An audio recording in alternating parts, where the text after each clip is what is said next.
فکر میکنم بهتر شب تا صبحم رسما نمیاد خواب به چشام دورید من ناگاهیده ازم بدجور خستم تش شکستم نیستی من هر شب مستم خیلی بدتر از قبل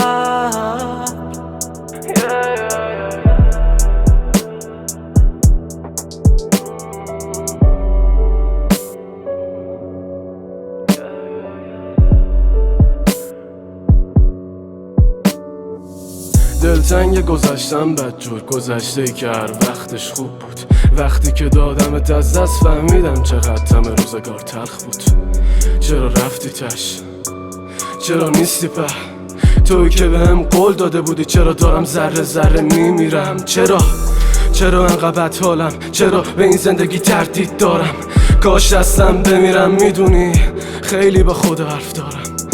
خیلی با خود حرف دارم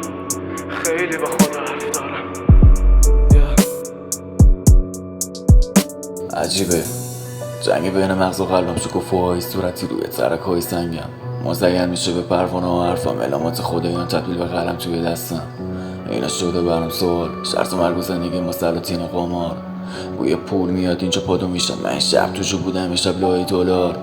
فکر میکردم قلب روشن منم دیدم همه چی سیاه مثل لباسای تنم تکسام شد تحت روی بدن سعی کردم خوب باشه نیاد اون روی سگم منم تا میخورد زدم بود کردم واسه خونه بازی و ببرم درد میکنه واسه درد سرم واسم پوزشون اگه خودم از همه بدترم کام دود میداد شاید به قول سروش یه روز خوب میاد پشت این همه سیاهی یا نور میاد توی مغزم بهم ندای خوب میداد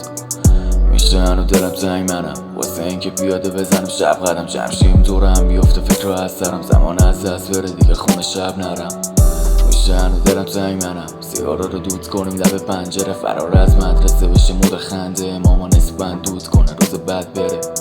میشه هنو دلم زنگ منم